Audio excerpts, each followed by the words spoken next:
এই ফোনটির সমস্যা হচ্ছে ফোনটির পাওয়ার সুইচ কাজ করে না। তো এই ধরনের সমস্যা আসলে প্রথমে আপনি দুটি বিষয় খুব ভালোভাবে চেক করে নিবেন। তা না হলে পরবর্তীতে আপনি বড় ধরনের ঝামেলায় পড়তে পারেন। কাস্টমার অনেক সময় ডেড ফোন নিয়ে এসে বলবে, "ভাই আমার পাওয়ার সুইচটি কাজ করে না। পাওয়ার সুইচটি ঠিক করে দেন।"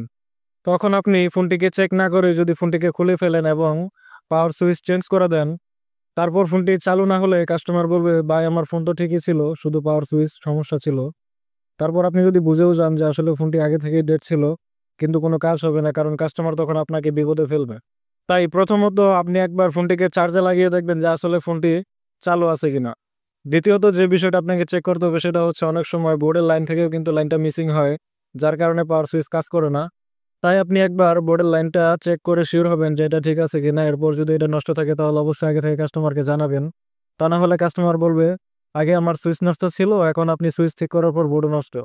তো আমি খুব সুন্দরভাবে ফোনটিকে খুলে নিয়েছি এবং তাতালের মাধ্যমে এই সুইচটিকে এখন চেঞ্জ করব।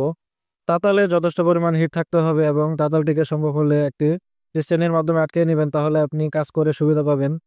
এখানে সামান্য পরিমাণ পেস্ট দেওয়ার পর যখন রাংটা গলে যাবে তখন নতুন একটি সুইচ আমি রিপ্লেস করতেছি।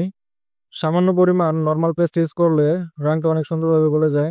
তো সবশেষে টুইজার দিয়ে একটু নাড়াচাড়া দিয়ে দিতে হবে যেন ঠিকঠাকভাবে সুইচটি বসে যায়। তো আমি টুইজার দিয়ে আরো ২-১ বার নড়াচড়া দিয়ে দেখতেছি যে আসলে সুইচটি খুব সুন্দরভাবে বসেছে কিনা।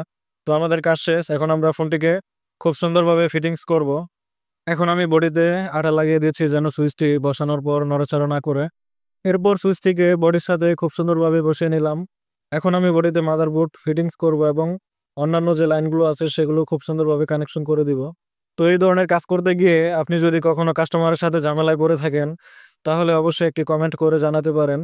প্রত্যেকটা কাজ করার আগে আমাদেরকে অবশ্যই অনেক বেশি সতর্ক থাকতে হবে যেন কাস্টমারের সাথে পরবর্তীতে কোনো ঝামেলা না হয়। তো আমি ফোনটিকে অনেক সুন্দরভাবে ফিটিংস করলাম। এখন আমি একবার ফোনটির সুইচটি চেক করে দেখব যে আসলে সুইচটি ওকে হয়েছে কিনা। আলহামদুলিল্লাহ আমাদের ফোনটি কিন্তু চালু হয়েছে। দেখুন ফোনের প্লাস্টিক সুইচগুলো অনেক সময় বডির সাথে এরকম খোলা অবস্থায় থাকে। এরপর আমরা যখন একটি ফোন খুলতে যাই তখন হঠাৎ করে ছিটকে ফোনের প্লাস্টিক সুইচগুলো হারিয়ে যায়। তখন আমাদেরকে আরো একবার বিপদে পড়তে হয়। তাই আমি এই সুইচগুলো বডির সাথে কসটিপ দিয়ে আটকে দিয়েছি। যেন পরবর্তীতে ফোনটি খোলা হলে এ ধরনের বিপদে পড়তে না হয়।